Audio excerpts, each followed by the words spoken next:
सतगुरुदेव की जय। बंदी छोड़ कबीर परमेश्वर जी की जय। बंदी छोड़ गरीबदास जी महाराज जी की जय।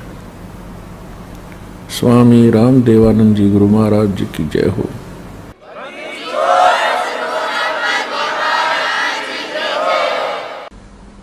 पुण्यात्मा, आप सृष्टि रचना के बारे में सुन रहे हो। जब तक आप जी सृष्टि रचना के विषय में नहीं जानोगे तब तक आप इस आध्यात्मिक ज्ञान को, तत्व ज्ञान को नहीं समझ सकते और न ही किसी सदग्रंथ को समझ सकते।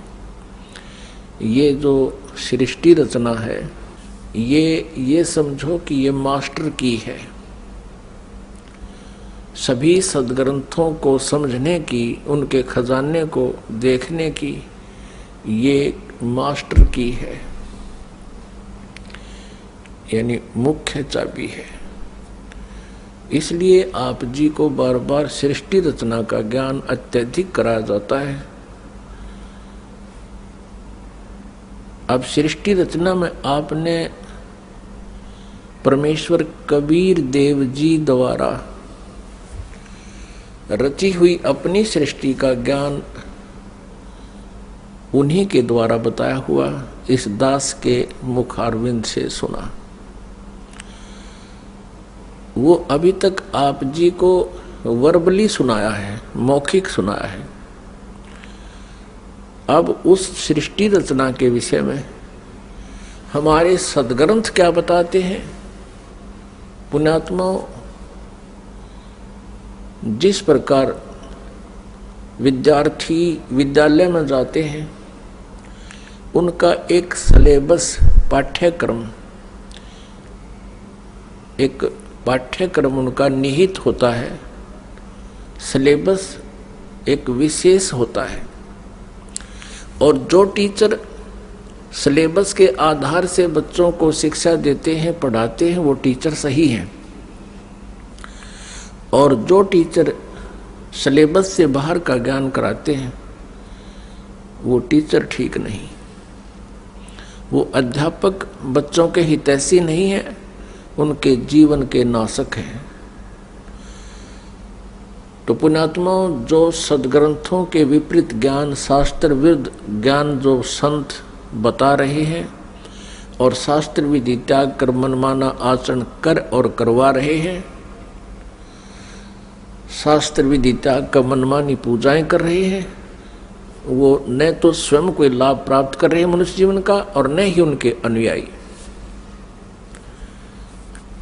इसके लिए श्रीमद् भगवत गीता अध्याय 16 श्लोक 23 में और 24 में कहा है। 23 में कहा कि शास्त्र विधि को त्याग कर जो मनमाना आचरण करते हैं, उनको न तो कोई सुख होता है और न ही उनकी कोई गति होती है और न ही सिद्धि को प्राप्त होते हैं, अर्थात व्यर्थ। श्लोक 24 में कहा कि इससे तेरे लिए अर्जुन कर्तव्य और अकर्तव्य की व्यवस्था में शास्त्र ही प्रमाण है। कर्तव्य माने जो शास्त्र अनुकूल साधनाएं हैं, जो साधनाएं आपने करनी चाहिए, और अकर्तव्य जो ना करने योग्य हैं, वो सदग्रंथों से ही जाना जाता है। कोई अपनी लोकवेद दंत कथा सुनाता है, उसको हमने स्वीकार नहीं करना चाहिए। तो अभी तक जो ब्रह्मा जी, विष्णु जी, शिव जी को ये कहते आए हैं, ये पवित्र हिंदू धर्म के ये शास्त्र विरुद्ध ज्ञान देने वाले आचार्य, गुरु, ऋषि, महर्षि, ये कहते आए हैं कि ब्रह्मा जी, विष्णु जी, शिव जी ये अजर अमर हैं, इनके कोई माता पिता नहीं है और ये सभी ब्रह्मांडों के रचनहार यही है। तो वो टीचर ठीक नहीं, वो शास्त्र विधि त्याग के लोकवेद सुना रहे हैं। लोकवेद क्या होता है? सुना सुनाया ज्ञान जो कहीं प्रमाणित ना हो। अभी आपको दिखाते हैं श्रीमद् देवी भागवत। वो श्री ब्रह्मा, श्री विष्णु, श्री शिव जी के विषय में क्या जानकारी देते हैं। आप जी ने ये देखिएगा, श्रीमद् देवी भागवत सचित्र मोटा टाइप, केवल हिंदी, गीता प्रेस गोरखपुर से प्रकाशित है। इसके कौन है संपादक? हनुमान प्रसाद पोदार, चिमनलाल गोस्वामी। प्रकाशित एवं मुद्रक हैं गीता प्रेस गोरखपुर, गोविंद भवन कार्यालय, कोलकाता का संस्थान। तीसरे स्कंद में 123 पृष्ठ पे है। तीसरा स्कंद। भगवान विष्णु जी अपनी माता दुर्गा की स्तुति कर रहे हैं। क्या कह रहे हैं? तुम शुद्ध स्वरूपा हो, यह सारा संसार तुम ही से उद्भासित हो रहा है। मैं, ब्रह्मा और शंकर, विष्णु जी कह रहे, हम सभी तुम्हारी कृपा से विद्यमान हैं।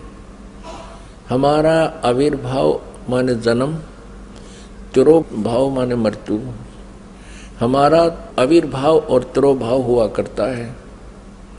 केवल तुम ही नित्य हो, जगत जननी हो, प्रकृति और सनातनी देवी हो। ये प्रकृति शब्द याद रखना। दुर्गा को प्रकृति भी कहते हैं। आपके गीता जी में काम आओगा 14वें अध्याय के 3, 4, 5 श्लोकों में, क्योंकि ये कोड वर्ड है गीता जी। प्रकृति दुर्गा जी को कहते हैं। इससे स्पष्ट हो गया कि ब्रह्मा विष्णु महेश का जन्म और मृत्यु होता है। भगवान शंकर बोले, देवी यदि महाभाग विष्णु तुम ही से प्रकट हुए हैं तो उनके बाद उत्पन्न होने वाले ब्रह्मा भी तुम्हारे बालक हुए। फिर मैं तमोगुणी लीला करने वाला शंकर क्या तुम्हारी संतान नहीं हुआ?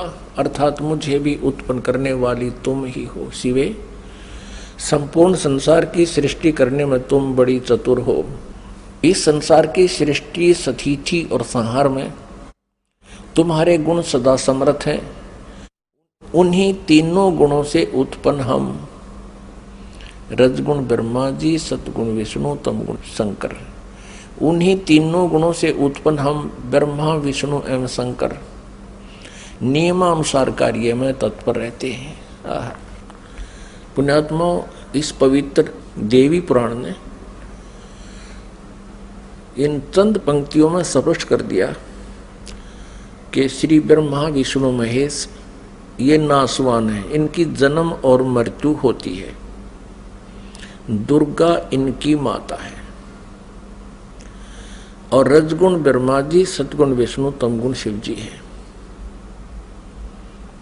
और चौथा ये कंसेप्ट क्लियर हो गया कि ये केवल नियमित कार्य ही कर सकते हैं। जिसका जैसा नियमित है, जिसका किस्मत में जो कुछ भी लिखा है उसमें ये परिवर्तन नहीं कर सकते, उनको जैसा ही दे सकते हैं। जैसा कर्म है वैसा ही उनको फल देते हैं, ऐसा इनका नियम है। और ये हमारे सदग्रंथों में लिखा हुआ है।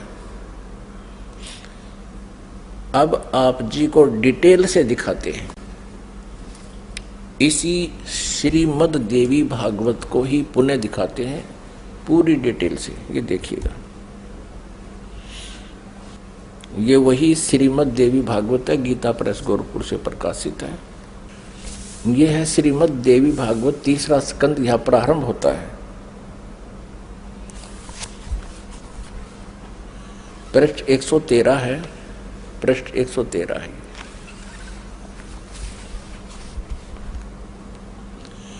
जन्मे जय ने पूछा, भगवान आपने अम्बा यज्ञ अर्थात परम पवित्र नवरात्र व्रत के करके उसके द्वारा देवी के आराधन करने की आज्ञा दी है। अतः वे कौन देवी हैं, कैसे और कब प्रकट हुई, उनके पधारने का क्या उद्देश्य था है, तथा वे किन गुणों से विभूषित हैं। अम्बा यज्ञ किस प्रकार होता है? आगे ब्रह्मन साथ ही विस्तार पूर्वक ब्रह्मांड की उत्पत्ति भी कही है, क्योंकि भूदेव ब्रह्मांड के विषय में जो कुछ कहा गया है तथा वह जैसा जो है, ये सभी बातें आप जानते हैं। व्यास जी से पूछ रहे हैं, जन्मेजय जी, मैंने सुना है कि ब्रह्मा, विष्णु और रुद्र ये तीन सगुण देवता हैं। कर्मशः सृष्टि, पालन और संहार के कार्य का उत्तरदायित्व इन पर रहता है। पाराशर नंदन व्यास जी, अब मैं इनके संबंध में विस्तार पूर्वक सुनना चाहता हूँ, आप बतलाने की कृपा करें। व्यास जी कहते हैं, राजन तुम्हारी बुद्धि बड़ी विशाल है। अभी तुमने जो पूछा कि ब्रह्मादि की उत्पत्ति, यानी ब्रह्मा विष्णु महेश, ब्रह्मादि माने ब्रह्मा विष्णु महेश की उत्पत्ति कैसे हुई, सो वह महान कठिन विषय है, उसमें अनेक प्रश्न उठ जाते हैं। यही प्रश्न पूर्व समय में मैंने नारद जी से किया था। व्यास जी कह रहे हैं कि मैंने नारद से पूछा था यही ज्ञान। मैंने कहा, मुने आप बुद्धिमान हैं, मुझे यह बताने की कृपा कीजिए कि इस विस्तृत ब्रह्मांड के प्रधान कर्ता कौन है। मुनिवर, यह ब्रह्मांड कहाँ से उत्पन्न हो गया। द्विजवर, साथ ही यह भी बताइए कि यह ब्रह्मांड विनाशशील है अथवा सदा रहने वाला है। इसकी रचना ये 114 पृष्ठ पे है, तीसरा स्कंध। करने वाला कोई एक है अथवा बहुत से इसके रचयिता है। कर्ता के अभाव में कार्य का होना असंभव है। यह प्रश्न मेरे मन में उठा करता है। कुछ लोग भगवान शंकर को परम कारण मानकर जगत का रचयिता बतलाते हैं। वे कहते हैं कि देवादिदेव भगवान शंकर अविनाशी पुरुष हैं, उनका कभी जन्म और मरण नहीं होता, वे आत्मा मर्मण करने वाले हैं, देवताओं पर भी उनका शासन बना रहता है। दूसरे कई लोग भगवान विष्णु की प्रशंसा किया करते हैं। वे शक्तिशाली पुरुष, अव्यक्त, अखिल ऐश्वर्य के संपन्न परब्रह्म परमात्मा है। कुछ दूसरे लोग ब्रह्मा जी को सृष्टि का प्रधान कारण बताते हैं।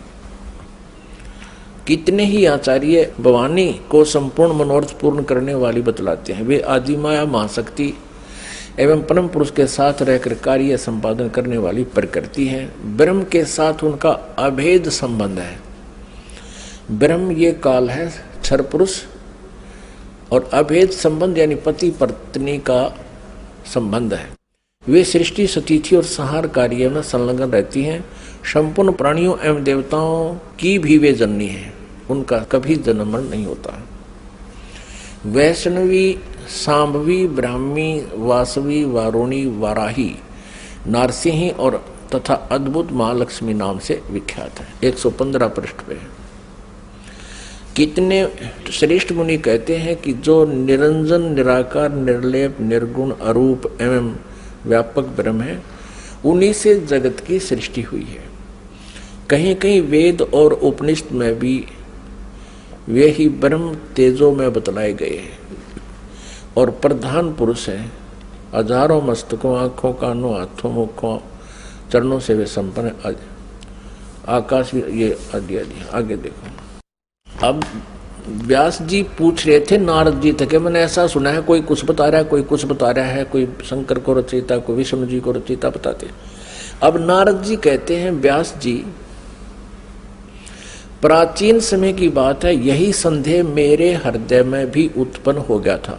तब मैं अपने पिता अमित तेजस्वी ब्रह्मा जी के स्थान पर गया और उनसे इस समय जिस विषय में तुम पूछ रहे हो उसी विषय में मैंने पूछा। मैंने कहा, पिताजी, यह संपूर्ण ब्रह्मांड कहाँ से उत्पन्न हुआ। विभो, आपने सम्यक प्रकार से इसकी रचना की है अथवा विष्णु इस विश्व के रचयिता हैं या शंकर ने इसकी सृष्टि की है, पर जगत प्रभु आप विश्व के आत्मा हैं और सच्ची बात बताने की कृपा करें।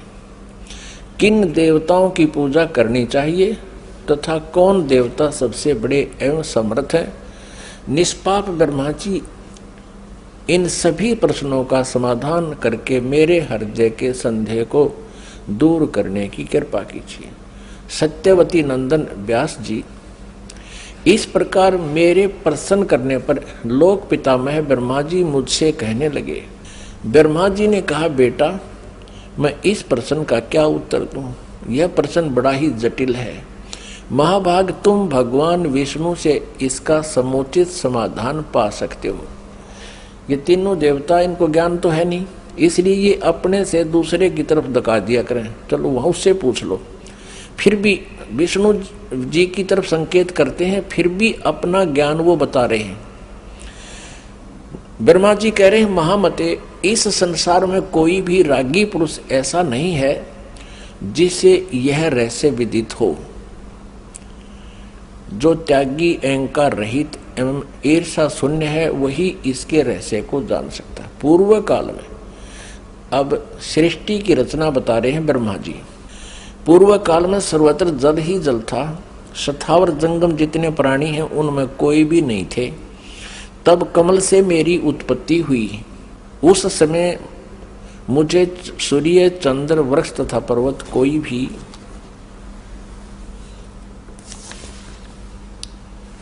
116 पृष्ठ में 3रा स्कंध देवी भागवत का दिखाई नहीं पड़े। मैं कमल की कणिका पर बैठकर विचार करने लगा, इस अगाध जल में मैं कैसे उत्पन्न हो गया, कौन मेरा रक्षक है तथा इस प्रलय काल में सृष्टि एवं संहार करने वाले कौन विशिष्ट पुरुष हैं। कहीं भी स्पष्ट रूप से भूमि भी नहीं दिखती जिस पर यह जल टिका हुआ है।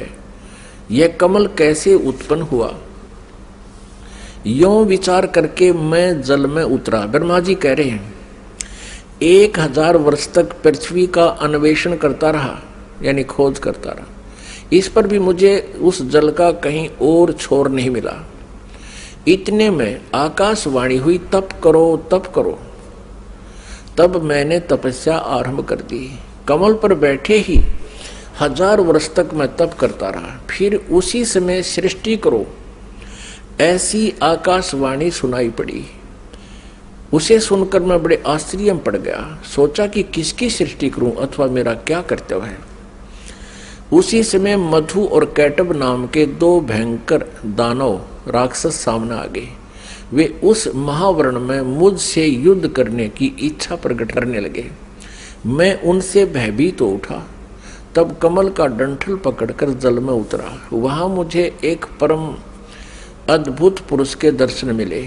उनका श्री विग्रह माने शरीर मेघ के समान श्याम था, बादलों की तरह, काले बादलों की तरह।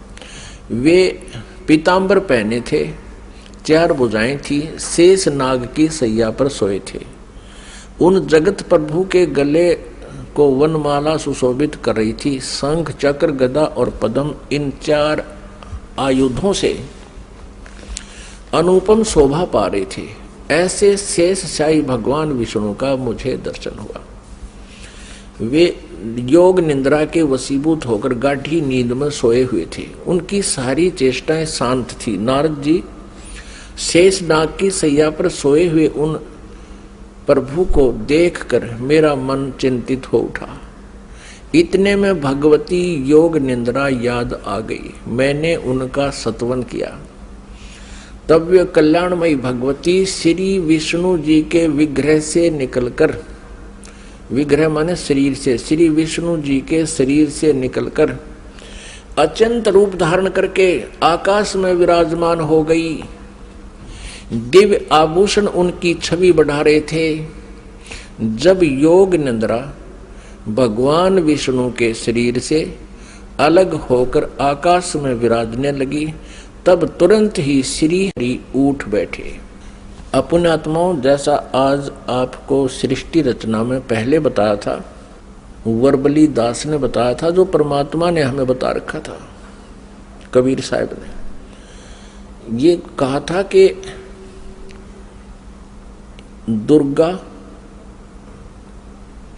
ब्रह्मा जी, विष्णु जी और शिव जी की माता है, श्री देवी, और ये काल ज्योति निरंजन इनका पिता है। ये क्या करते हैं, इन तीनों बच्चों की उत्पत्ति करते हैं ये काल यानी ब्रह्म, सर्वपुरुष भी कहते हैं इसको, सर्वब्रह्म भी कहते हैं। सर्वब्रह्म और ये दुर्गा जी, इन दोनों के पति पत्नी व्यवहार से श्री ब्रह्मा जी, श्री विष्णु जी, श्री शिव जी की उत्पत्ति होती है, जन्म होता है। और ये क्या करते हैं, इनको बाल्यावस्था से ही कोमा में कर देते, अचेत कर देते और उनकी परवरिश जारी करते हैं। जब ये युवा होते हैं तो इनको सचेत कर देते।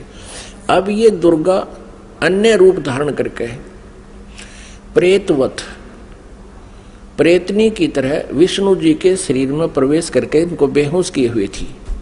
ऐसे ही ब्रह्मा जी को ये कमल के फूल पर रख दिया और तब तक ये अचेत था, कोमा में डाल रखा था।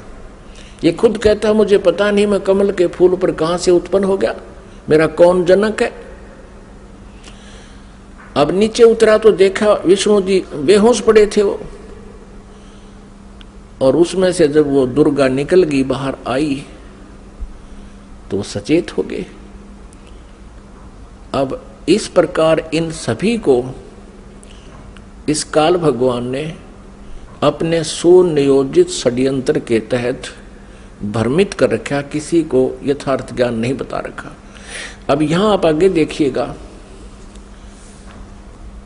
अब क्या होता है कि तीसरे स्थान पर भगवान शंकर को भी बेहोश कर रखा था, फिर उसको सचेत कर दिया, फिर तीनों को इकट्ठा कर दिया प्रेरणा करके, तीनों इकट्ठे हो गए। अब देखना श्रीमद् संक्षिप्त देवी भागवत और तीसरा स्कंद, और हम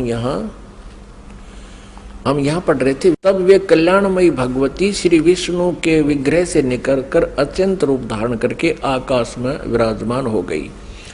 दिव्य आभूषण उनकी छवि बढ़ा रहे थे। जब योग निंद्रा भगवान विष्णु के शरीर से अलग होकर आकाश में विराजने लगी, तब तुरंत ही श्री हरि उठ बैठे।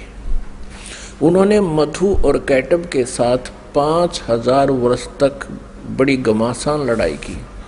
तब वे दैत्य मरे। पहले देवी के कटाक्ष से मधुर और कैटब मोहित हो गए थे। उसके बाद भगवान विष्णु ने गोद में लेटाकर उन्हें वहीं प्राणों से रहित कर दिया। अब वहां मैं और भगवान विष्णु दो थे, वहीं रुद्र भी प्रकट हो गए। हम तीनों को भगवती आद्या शक्ति के दर्शन हुए, दुर्गा के। उन्हें देखकर मनमुग्ध हो गया। हमने उनकी उत्तम स्तुति की। तब वे आदि शक्ति हम लोगों से कहने लगी। देवी ने कहा, ब्रह्मा विष्णु और महेश्वर, तुम भली भांति सावधान होकर अपने अपने कार्य में संलग्न हो जाओ। सृष्टि, स्थिति और संहार ये तुम्हारे कार्य हैं। ब्रह्मा जी कहते हैं भगवती आद्या शक्ति की, हम 117 पृष्ठ पर पढ़ रहे हैं, तीसरा स्कंद। वह वाणी बड़ी मधुर थी, सुंदर एवं सुखप्रद थी। हमने वह स्पष्ट सुनी। हम लोगों ने उनसे कहा, माता, हम किस प्रकार इन प्रजाओं के सर्जन आदि कार्य करने में सफल हो? विस्तृत भूमि का अभाव है, सभी स्थान जलमग्न है। हमारी बात सुनकर उन कल्याण स्वरूपिणी भगवती का मुखमंडल मुस्कान से भर गया। इतने में एक सुंदर विमान आकाश से उतरा। तब उन देवी ने हमें आज्ञा दी, देवताओं, निर्भीक होकर इच्छा पूर्वक इस विमान में प्रवेश कर जाओ। ब्रह्मा विष्णु और रुद्र, आज मैं तुम्हें एक अद्भुत दृश्य दिखलाती हूँ। हमने भगवती की बात सुनकर उसे शिरोधार्य कर लिया। उस रत्न जटित विमान पर चढ़कर हम लोग आराम से बैठ गए। हम तीनों देवताओं को उस पर बैठे देखकर देवी ने अपने सामर्थ्य से विमान को आकाश में उड़ा दिया। ब्रह्मा जी कहते हैं, मन के समान तीव्र गति से चलने वाला वह विमान जिस अपरिचित स्थान पर गया, वहां संपूर्ण फलों से लदे हुए अनेक सुंदर वृक्ष थे। आगे एक अत्यंत सुंदर नगर दिखाई पड़ा। अद्भुत चार दीवारी उस नगर की छवि बढ़ा रही थी। उसमें बहुत से ऊंचे ऊंचे महल थे, उचित स्थान पर यज्ञशालाएं बनी थी। क्षण भर के बाद वह एक दूसरे सुंदर प्रदेश में जा पहुंचा। वहां हमने देखा अनुपम नंदन वन था। पारिजात की संगन छाया के नीचे सुरभि गो बैठी थी। आप पास में ही ऐरावत हाथी विराजमान था। सैकड़ों अप्सराएं, यक्ष, गंधर्व और विद्याधर उस पराजित के उपवन में गाते एवं विहार करते थे। देखा तो वही महाभाग इंद्र भी थे। उनके समीप उनकी प्राण प्रिया सची विद्यमान थी। उस स्वर्ग के दृश्य को देखकर हम 118 पृष्ठ में आश्चर्यचकित हो गए। आगे देखना। इतने में हमारा विमान तेजी से चल पड़ा और वह दिव्य धाम ब्रह्मलोक में जा पहुंचा। संपूर्ण देवता उस नगर के सामने मस्तक झुकाया करते थे। वहां एक दूसरे ब्रह्मा विराजमान थे। उन्हें देखकर भगवान शंकर और विष्णु को बड़ा आश्चर्य हुआ। सभा लगी थी। भगवान शंकर और विष्णु ने मुझसे पूछा, चतुरानन, ये अविनाशी ब्रह्मा कौन है? मैंने उत्तर दिया, मुझे कुछ पता नहीं। सृष्टि के अधिष्ठाता ये कौन है? भगवान, मैं कौन हूं, ये कौन है और हमारा उद्देश्य क्या है? इस उलझन में मेरा मन चक्कर काट रहा है। इतने में मन के समान तीव्रगामी वह विमान तुरंत वहां से चल पड़ा और कैलाश के सुर में शिखर पर जा पहुंचा। आगे देखा। वहां विमान के पहुंचते ही एक भव्य भवन से त्रिनेत्रधारी भगवान शंकर निकले। वे नंदी वृषभ पर बैठे थे। उनके 5 मुख थे, 10 भुजाएं थी। मस्तक पर चंद्रमा सुशोभित हो रहा था। क्षण भर के बाद वह विमान उस शिखर से भी पवन के समान तेज चाल से उड़ा और बैकुंठ लोक में पहुंच गया। वह भगवती लक्ष्मी का विलास भवन था। बेटा नारद, वहां मैंने जो संपत्ति देखी उसका वर्णन करना मेरे लिए असंभव है। उस उत्तमपुरी को देखकर विष्णु का मन आश्चर्य के समुद्र में गोता खाने लगा। एक विष्णु तो विमान में बैठा है, एक ब्रह्मा बैठा है, एक शंकर बैठा है और एक के ओर देखे तो वहां कमल लोचन श्री हरि विराजमान थे। अलसी के फूल के समान उनके श्री विग्रह की कांति थी। पीतांबर पहने थे, 4 भुजाएं थी। वे पक्षी राज गरुड़ पर विराजमान थे। दिव्य आभूषणों से उनकी अनुपम शोभा हो रही थी। प्राण प्रिया लक्ष्मी जी चंवर डुला रही थी। उन सनातन श्री हरि की झांकी पाकर हम सभी भौचक्के से रह गए। एक दूसरे को देखते हुए हम विमान में एक उत्तम आसन पर बैठे रहे। इतने में ही पवन से बातें करता हुआ वह विमान तुरंत उड़ गया। आगे अमृत के समान मीठे जल वाला समुद्र था। उसका जल बड़ा ही मधुर था। पुण्यात्माओं, परमेश्वर कबीर देव जी ने अपने द्वारा रची हुई सृष्टि की रचना का जो ज्ञान दिया है उसमें बहुत ही विस्तार से बताया है। अब ये श्री ब्रह्मा जी, विष्णु जी, शिव जी विमान में बैठे हैं।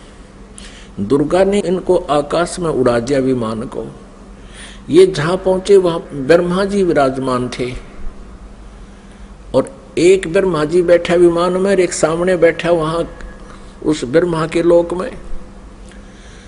और फिर वहां देखा तो ब्रह्मा जी के विष्णु और शिव जी पूछते हैं कि ये दूसरा ब्रह्मा कौन है? ब्रह्मा जी, विमान वाले ब्रह्मा जी कहते मुझे नहीं मालूम ये कौन है, हम कौन है, कहां से उत्पन्न हो गए, हमारा क्या उद्देश्य? तो ये कौन था? इस काल ने, जैसे आपको सृष्टि रचना के प्रारंभ में बताया था, इसने एक ब्रह्मांड के टॉप मोस्ट प्लेस पे, शिखर सुन में यानी चोटी पे 3 स्थान बना रखे हैं। आपको एक चित्र दिखाते हैं ब्रह्मांड का, इससे आसानी से समझ में आओगी। देखिएगा, एक ब्रह्मांड का लघु चित्र, ये देखिएगा,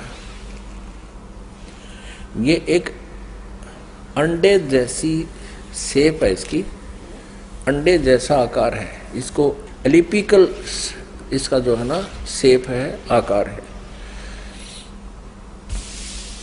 अब ये देखिएगा, नीचे से शुरू करते हैं। सबसे नीचे ये पाताल लोक, तलातल, रसातल, सूतल, अतल, महातल, तलातल और वितल, ये है पृथ्वी लोक। ये शिव का लोक, शिवपुरी जिसे कहते हैं, ब्रह्मा जी का लोक ब्रह्मापुरी, विष्णु जी का लोक विष्णुपुरी। अब ये जो क्षेत्र है, और ये है कॉमन स्वर्ग और नरक, और ये है धर्मराय का लोक, यानी यहाँ का न्यायाधीश बना रखा है इस काल ने, ये जहाँ सबका अकाउंट होता है। और ये जो स्थान है ये ब्रह्मलोक है सारा। ये स्थान जो है इसको ब्रह्मलोक कहते हैं। एक ये स्वर्ग है, इसमें भी एक इंद्र हो रहता है, ये इंद्र अलग है और इसलिए इसको महा इंद्र कहा है। ये इसमें क्या कर रखा है, ये एक महास्वर्ग है। इसी में इसने एक अलग से और एक डुप्लीकेट काम कर रखा है, नकली सतलोक, नकली अलखलोक, नकली अगमलोक और नकली अनामी लोक की रचना कर रखी है। इधर ये 88,000 खेड़े हैं, इधर ये सप्तपुरी है। और इस सारे इस ब्रह्मलोक के ऊपर, ये ब्रह्मलोक है, इस ब्रह्मलोक के ऊपर इसने यहां 3 गुप्त स्थान बना रखे हैं। आपको बताया था कि एक ये रजोगुण प्रधान क्षेत्र है, इसमें ये काल सरपुरुष स्वयं ब्रह्मा रूप धारण करके रहता है और साथ में अपनी पत्नी दुर्गा को सावित्री रूप में रखता है। ये यहाँ से अंतर्धान हुआ, इनके विमान से पहले ये यहाँ पहुंच गया। एक ये तमोगुण प्रधान क्षेत्र है, इसमें ये स्वयं महाविष्णु महाशिव रूप में रहता है और दुर्गा को अपने यानी उमा रूप में रखता है। और फिर ये एक सतोगुण प्रधान क्षेत्र है। आगे फिर ये स्वयं ही विष्णु रूप धारण करके वहां विराजमान हो जाता है और दुर्गा को महालक्ष्मी रूप में रखता है। अब जब इनका विमान वहां पहुंचा इस रास्ते से, पहले इन्होंने देखा यहां इंद्र का लोक देखा, ये पहले बड़े बड़े वृक्ष और अन्य लोक देखे, फिर यहां से यहां प्रवेश हुआ। इससे आगे नहीं जा सकते ये। इनका विमान महा इंद्र को देखकर वापस यहां से आया, फिर इस रास्ते से ऊपर गया। आगे जाके इन्होंने क्या देखा, सबसे पहले ब्रह्मा का ये काल बैठा था सरपुरुष ब्रह्मा रूप में, और फिर वहां से ये इनका विमान यहां आ गया। वहां इन्होंने एक शंकर जी और देखा, ये काल था, स्वयं सरपुरुष ने अपना अलग से वहां 3 रूप धारण किए। और फिर ये विष्णु लोक में आ गए, वहां एक विष्णु और था और लक्ष्मी जी बैठी थी। यह दुर्गा इस विष्णु रूपी काल के ऊपर, सरपुरुष के ऊपर चमर कर रही थी। यहां से फिर इनका विमान यहां आया, इस मीठे जल के समुद्र में। यहां दुर्गा का एक लोक अलग से है। अब आगे पढ़ते, यहां तक हम पढ़ते हुए आ चुके हैं श्री देवी पुराण को। अब हम यहां आएंगे इस मीठे जल में, इस मीठे जल के समुद्र में पहुंच गए। अब यहां आते हैं पुण्यात्माओं, आज हमारे सदग्रंथ जो प्रमाणित कर रहे हैं, ये ज्ञान परमेश्वर कबीर जी ने 600 वर्ष पहले अपनी सच्चिदानंद घन ब्रह्म की वाणी में, कबीर वाणी में लिपिबद्ध करवा रखा है, आज से 600 वर्ष पहले। और आज इन सदग्रंथों में हमें सत्य हो रहा है।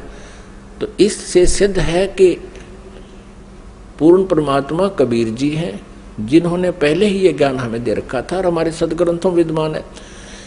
अब हम कहाँ तक पढ़ते हुए आगे कि इन तीनों ये विमान में बैठे हैं, ब्रह्मा विष्णु शिव जी, और दुर्गा ने अपनी शक्ति से विमान को आकाश में उड़ा दिया। पहले वो पहुंचे ब्रह्मा जी के लोक में, वह इस काल के उस स्थान पर पहुंचे जो रजोगुण प्रधान है। वहां यह स्वयं ही सरपुरुष यानी काल ब्रह्म स्वयं ही ब्रह्मा रूप धारण करके विराजमान था। आगे फिर गए तो इस शंकर रूप में विराजमान था। आगे गए तो ये विष्णु रूप में विराजमान था। फिर वहां से इनका विमान कहाँ गया, ये सारा इसलिए किया गया था कि कहीं ये अपने आप को भगवान ना मान बैठे, इनका भ्रम निवारण कर दें। अब देखना, ये देवी भागवत चल रहा है, श्रीमद् देवी भागवत, गीता प्रेस गोरखपुर से प्रकाशित है। ये वही पुस्तक है जो आपको पहले दिखाई थी। हमने यहां तक पढ़ लिया, हमने ये पढ़ा 118 पे। इतने में हमारा विमान तेजी से चल पड़ा और एक दिव्य धाम ब्रह्म लोक में जा पहुंचा। वहां पर एक दूसरे ब्रह्मा विराजमान थे। एक तो विमान में बैठा है, एक वहां विराजमान था दूसरा, वो ब्रह्म था, क्षर पुरुष था, वो धोखा देता है इनको, वो स्वयं ब्रह्मा रूप में वहां विराजमान था। उन्हें देखकर भगवान शंकर और विष्णु को बड़ा आश्चर्य हुआ। सभा लगी थी। भगवान शंकर और विष्णु ने मुझसे पूछा, चतुरानन ये अविनाशी ब्रह्मा कौन है? मैंने उत्तर दिया, मुझे कुछ पता नहीं। सृष्टि के अधिष्ठाता ये कौन है? भगवान मैं कौन हूँ? ये कौन है? और हमारा क्या उद्देश्य है? इस उलझन में मेरा मन चक्कर काट रहा है। इतने में मन के समान तीव्रगामी वह विमान तुरंत वहां से चल पड़ा और कैलाश के सुर में शिखर पर जा पहुंचा। वहां विमान के पहुंचते ही एक भव भवन से त्रिनेत्रधारी भगवान शंकर निकले। वे नंदी वृषभ पर बैठे थे। ये काल निकला वहां से, सरपुरुष। और फिर वहां से क्षण भर के बाद वह विमान उस शिखर से भी पवन के समान तेज चाल से उड़ा और बैकुंठ लोक में पहुंच गया। वहां पर कौन थे? वहां कमल लोचन श्री हरि विराजमान थे। विष्णु जी एक और युकाल बैठा था, सरब्रह्म सरपुरुष, और उसकी 4 भुजाएं थी। पक्षीराज गरुड़ पर विराजमान थे और प्राण प्रिय लक्ष्मी जी चौंच बुला रही थी। अब हम यहाँ आते हैं, नीचे देखते हैं। इतने में पवन से बातें करता हुआ वह विमान तुरंत उड़ गया। आगे अमृत के समान मीठे जल वाला समुद्र था, जिसका जल बड़ा ही मधुर था। हम 119 पृष्ठ पर पढ़ेंगे, अब 118 हमने पढ़ लिया। उस समुद्र में वहां एक मनोहर द्वीप था। उस द्वीप में एक मंगल में मनोहर पलंग बिछा था। उस पलंग में सुंदर रत्न जड़े थे। उस उत्तम पलंग पर एक दिव्य रमणी बैठी थी, या दुर्गा जाकर वहां विराजमान होगी आगे। वे ऐसी प्रभावपूर्ण देवी थी मानो करोड़ों बिजलियां एक साथ चमक रही हों। अत्यंत सुंदर मुख था, लाल लाल दांत थे, करोड़ों लक्ष्मियों से भी अधिक वह सुंदर थी। वे ऐसी प्रभावपूर्ण देवी थी मानो करोड़ों बिजलियां एक साथ चमक रही हो। अत्यंत सुंदर मुख था, लाल लाल दांत थे। ये पढ़ लिया। अब यहाँ है, उन्हें देखकर हम सभी महान आश्चर्य में पड़ गए। कुछ समय तक हम वहीं ठहरे रहे। आपस में कहने लगे, ये सुंदरी कौन है और इसका क्या नाम है? हम इसके विषय में बिल्कुल अनभिज्ञ हैं। इसके हजारों नेत्र, हजारों हाथ, हजारों मुख हैं। दूर से देखने पर ही वे कितनी सुंदर प्रतीत हो रही हैं। ये न कोई अप्सरा है, न कोई गंधर्व कन्या, न देव कन्या। नारद यों संदेहग्रस्त होकर हम लोग वहां रुके रहे। तब भगवान विष्णु ने उन चारों साहिनी भगवती को देखकर विवेक पूर्वक निश्चय कर लिया कि ये भगवती जगदम्बिका हैं। तब उन्होंने कहा कि ये भगवती हम सब की आदि कारण है।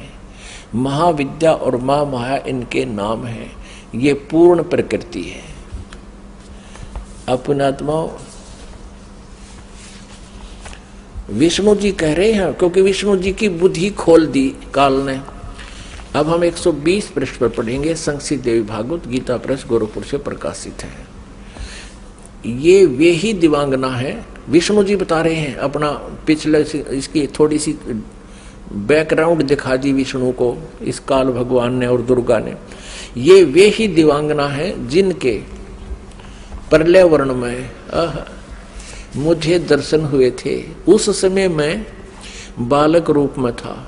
मुझे पालने पर ये झुला रही थी। विष्णु जी के जन्म का प्रत्यक्ष प्रमाण, छोटा सा बालक था विष्णु जी। वट वृक्ष के पत्थर पर एक सुदृढ़ सैया बिछी थी, उस पर लेटकर मैं पैर के अंगूठे को अपने कमल जैसे मुख में लेकर चूस रहा था। कहते प्रलय वर्ण में मुझे दर्शन हुए थे इस देवी के। उस समय में बालक रूप में था, छोटा सा बच्चा था, ये मुझे झुला रही थी, मैं अंगूठे चूस रहा था पैरों के। इन्हें देखकर मुझे पहले की बात याद आ गई, ये हम सब की जननी है। अब 121 पृष्ठ पे अब विष्णु जी ही बता रहे हैं। भगवान विष्णु बोले, प्रकृति देवी को नमस्कार है, भगवती विधात्री को निरंतर नमस्कार है। ये स्तुति करते हुए भगवान आ रहे हैं विष्णु जी। यहां देखिएगा 123 पृष्ठ पे जो प्रारंभ में पढ़ा था, अब वहीं फिर आगे हम। भगवान विष्णु स्तुति कर रहे हैं अपनी दुर्गा माता की, तुम शुद्ध स्वरूपा हो, यह सारा संसार तुम इसे उद्भासित हो रहा है। मैं ब्रह्मा और शंकर हम सभी तुम्हारी कृपा से विद्यमान हैं। हमारा आविर्भाव यानी जन्म और तिरोभाव माने मृत्यु हुआ करता है। केवल तुम ही नित्य हो, जगत जननी हो, प्रकृति और सनातनी देवी हो। भगवान शंकर बोले, देवी यदि महाभाग विष्णु तुम्ही से प्रकट हुए हैं तो उनके बाद उत्पन्न होने वाले ब्रह्मा भी तुम्हारे बालक हुए हैं। फिर मैं तमोगुणी लीला करने वाला शंकर क्या तुम्हारी संतान नहीं हुआ? अर्थात मुझे भी उत्पन्न करने वाली तुम ही हो। शिवे, संपूर्ण संसार की सृष्टि करने में तुम बड़ी चतुर हो। इस संसार की सृष्टि, स्थिति और संहार में तुम्हारे गुण सदा समर्थ है। उन्हीं तीनों गुणों से उत्पन्न हम ब्रह्मा, विष्णु एवं शंकर नियमानुसार कार्य में तत्पर रहते हैं। अब पुण्यात्माओं, आप जी ने अपने सदग्रंथों को स्वयं पढ़ लिया और ये अभी तक पवित्र हिंदू धर्म के गुरुजन, ये आचार्य मंडलेश्वर, महामंडलेश्वर, गीता मनीषी, गीता के मर्मज ज्ञाता, वेदों के ज्ञाता, पुराणों के ज्ञाता कहलाते थे। इन्होंने कह खे का भी पता नहीं था। ये अज्ञानी हैं जो आज तक हमारे भगवानों यानी जिनको हम समर्थ मान रहे थे, अजरो अमर सुना करते थे, इनसे ये नहीं बता सके कि इनकी स्थिति क्या है, जबकि इनकी जीवनी बता रही है महापुरुषों की कि इनकी ये स्थिति है। पुण्यात्माओं, जैसा कि आपको सृष्टि रचना के प्रारंभ में जब कथा शुरू करी थी बताया था कि काल भगवान ने, इस क्षर पुरुष ने, जो ब्रह्मा विष्णु महेश के पिताजी हैं, दुर्गा जी के पति हैं, जो श्री देवी के पति हैं और ब्रह्मा विष्णु महेश के पिता हैं, इसने ये कहा था दुर्गा से कि मेरा भेद किसी को मत बताना। इसको बहुत सख्ती से कहा था। तो देवी ने उसी उद्देश्य से ब्रह्मा विष्णु महेश को इस क्षर पुरुष का ज्ञान नहीं दिया। अब दुर्गा से इसने कहा था कि मेरा भेद किसी को नहीं देना। इसी प्रकार दुर्गा ने इनको कोई उस भेद नहीं दिया ब्रह्म का, फिर भी सच्चाई छुप नहीं सकी। अब इसी में आपको प्रमाणित करते हैं देवी भागवत में, ब्रह्मा जी ने वेदों को पढ़ा, दुर्गा से पूछा कि वेदों में ये लिखा है कि केवल एक ब्रह्म जिसके बराबर दूसरा नहीं है। ब्रह्म माने परमात्मा भी होता है, वो ब्रह्म माने भगवान होता है, वो एक ही परमात्मा पूजा के योग्य है। तो वो क्या आप ही हो क्या? ब्रह्मा ने पूछा, क्या वो आप ही हो? दुर्गा से कहती। अब दुर्गा क्या उत्तर देती है देखिएगा। हम श्रीमद देवी भागवत यानी दुर्गा पुराण, देवी पुराण को पढ़ रहे हैं, जो गीता प्रेस गोरखपुर से प्रकाशित है। इसके तीसरे स्कंद में पृष्ठ नंबर 125 पर हम पढ़ रहे हैं। 123 तक हमने पढ़ लिया। यहाँ 124 पे देखिएगा,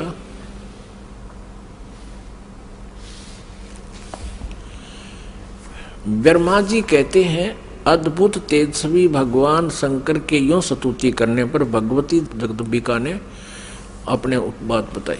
अब यहाँ ब्रह्मा जी पूछ रहे हैं, ब्रह्मा जी का प्रकरण चल रहा है। ये 125 पृष्ठ पे हम पढ़ रहे हैं, तीसरे स्कंद में। इस मूर्त और अमूर्त जगत का आधार तुमसे पूर्व कोई भी दूसरा पुरुष नहीं था, कोई तीसरा भी नहीं है। एकम एवं द्वितीयम ब्रह्म, इस वेद के वचन को व्यर्थ कहना तो बनता नहीं। अब दुर्गा इनको कहा करती मैं ही सब कुछ हूं, मैं ही तुम्हारा पिता हूं, मैं तुम्हारी माता हूं।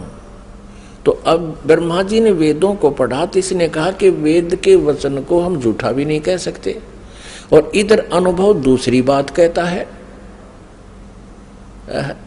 इस प्रकार वेद वाक्यों और अनुभव में अत्यंत विरोध उत्पन्न हो रहा है। वेद कहते हैं एकम एव अद्वितीयम ब्रह्म है, तो क्या वह है आत्म स्वरूपा तुम ही हो अथवा वह कोई और पुरुष है? मेरे इस संदेह को दूर करने की कृपा करो। किसी महान पुण्य के प्रभाव से ही मुझे तुम्हारे चरणों की सेवा सुलभ हुई है। तुम स्त्री हो अथवा पुरुष, यह रहस्य भी मुझे विषाद रूप से कृपा करके बतलाओ। अध्याय 4-5 यहाँ पूरा होगा, तीसरे स्कंद का अब छठा अध्याय शुरू होता है। ब्रह्मा जी कहते हैं इस प्रकार मैंने जब भगवती जगदम्बिका से विनय पूर्वक पूछा, तब वे मधुर वाणी में मुझसे कहने लगी। देवी ने कहा मैं और ब्रह्म एक ही हैं। अब होगे ना दो, सच्चाई छुप नहीं सकती, एक ही हैं। मुझ में और इन ब्रह्म में कभी किंचित मात्र भी भेद नहीं है। जो वे हैं वही मैं हूं, और जो मैं हूं वही वे हैं। बुद्धि के भ्रम से भेद प्रतीत हो रहा है। हम लोगों के सूक्ष्म भेद को जो जानता है, इसे सीधा दो तो है ही, ये जानता है वही। अब 125 पृष्ठ हमने पढ़ा, अब 126 पढ़ेंगे। वही बुद्धिमान पुरुष है, वो तत्वदर्शी संत है जो हमारी भिन्न भिन्नता को समझता है। उसके संसार मार्ग से मुक्त होने में कुछ भी संदेह नहीं है। ब्रह्म एक ही है। आगे देखो, मैं शक्ति रूप धारण करके पराक्रम करती हूँ। गौरी, ब्राह्मी, रौद्री, वाराही, वैष्णवी, शिवा, वारुणी, कुबेरी, नारसिंही और वासवी सभी मेरे रूप हैं। विभिन्न कार्यों के उपस्थित होने पर उन देवियों के भीतर अपनी शक्ति स्थापित करके मैं सारी व्यवस्था करती हूँ। हाँ, उस देवी को निमित्त बना लेना मेरा स्वभाव है। अब आगे देखना। अपने आत्माओं, आप पढ़ रहे हो अपने सदग्रंथों को स्वयं। आप जी ने तीसरे स्कंद में और प्रश्न नंबर 125 पे पढ़ा। ब्रह्मा जी कहते हैं कि मैंने जब दुर्गा जी से ये पूछा, माता से, जगदम्बिका से, कि वेदों में लिखा है कि एकम एव अद्वितीयम ब्रह्म, अद्वितीयम जिसके बराबर दूसरा कोई नहीं हो, वो ब्रह्म ही सब कुछ है। उधर से उपनिषद और आप जो कह रहे हो कि मैं ही सब कुछ हूं, मैं ही सृष्टि रचना करने वाली हूं, मेरे अतिरिक्त कोई नहीं है, तो इन वेद के वाक्य को झूठा भी नहीं कहा जा सकता। अनुभव हमारा बताता है कि परमात्मा निराकार है और वेद बताते हैं कि वो साकार है, तो हमारे अनुभव में और यथार्थता में बहुत विरोध है। तो क्या वो ब्रह्म आप ही हो या कोई और है? ब्रह्मा जी ने पूछा। अब दुर्गा पहले तो बहकाती है उनको कि उस ब्रह्म में और मेरे में कोई अंतर नहीं है, मैं ही वही हूँ, वो मैं ही हूँ। हम दोनों का सूक्ष्म भेद जो जानता है वो परम पुरुष है, विद्वान पुरुष है, तत्वदर्शी है। आगे फिर देखना 129 पृष्ठ पे है, बिल्कुल स्पष्ट हो जाता है। देखिएगा, हम तीसरा स्कंद पढ़ रहे हैं संक्षिप्त देवी भागवत का, पृष्ठ नंबर 129 पर है। यहां देखिएगा, यो सृष्टि कर्म मैंने संक्षेप में तुम्हें बतला दिया। यह देवी कह रही है, दुर्गा बता रही है। यहां देवी का प्रवचन चल रहा है, देवी ने कहा, ये देवी बता रही है। यो 129 पृष्ठ पे, यो सृष्टि कर्म मैंने संक्षेप में तुम्हें बतला दिया। महानुभाव देवताओं, ब्रह्मा विष्णु और शिव को दुर्गा कह रही है, अब मेरा कार्य सिद्ध करने के लिए विमान पर बैठकर तुम लोग शीघ्र पधारो जाओ। कोई कठिन कार्य उपस्थित होने पर जब तुम मुझे स्मरण करोगे तब मैं सामने आ जाऊंगी। देवताओं, मेरा और सनातन परमात्मा का ध्यान तुम्हें सदा करते रहना चाहिए। अब यहां ये दो हो गए, तब तो कह रही थी मैं ही सब कुछ हूं, और अब ये कह रही है दो, मेरा और ये दुर्गा ब्रह्म को ही सनातन परमात्मा बता रही है। हम दोनों का आगे दो, हम दोनों का स्मरण करते रहोगे तो तुम्हारे कार्य सिद्ध होने में किंचित मात्र भी संदेह नहीं रहेगा। ब्रह्मा जी कहते हैं, इस प्रकार कहकर भगवती जगदम्बिका ने हमें विदा कर दिया। उन्होंने शुद्ध चरित्र वाली शक्तियों में से भगवान विष्णु के लिए लक्ष्मी को, शंकर के लिए महाकाली को और मेरे लिए महासरस्वती को पत्नी बनने की आज्ञा दे दी। अब उस स्थान से हम चल पड़े और दूसरे स्थानों पर हम तीनों की पुरुष रूप से प्रतिष्ठा हुई। आप जी को इस दास ने परमेश्वर कबीर जी द्वारा रची हुई सृष्टि और ये सारे ब्रह्मांडों की रचना कब कब कैसे हुई वो सारी बताई थी। इस दास ने आपको मौखिक सुनाया था, वर्बली सुनाई थी, और आज इन सदग्रंथों ने, हमारे शास्त्रों ने प्रमाणित कर दिया कि जो 600 वर्ष पहले परमेश्वर कबीर जी ने हमें ज्ञान दिया था वो आज हमारे सदग्रंथों में विद्यमान है। और ये नकली गुरु आचार्य झूठे, वेद ज्ञानहीन, शास्त्रों के ज्ञान से हीन है, और ये कहते हैं ब्रह्मा विष्णु महेश अजर अमर है, इनके कोई माता पिता नहीं, ये सर्वेश्वर है, महेश्वर है। अब ये तो कंसेप्ट क्लियर हो गया दुर्गा का कि दुर्गा इनकी माता है, फाइनल हो गया। और तीनों का विवाह कर दिया दुर्गा ने, अपने ही 3 रूप बना करके। ये खुद कहती है कि मैं एक से अनेक हो जाती है ये देवी, और 3 रूप धारण करके इसने तीनों पुत्रों का विवाह कर दिया। बोलो सतगुरुदेव की जय। सत है।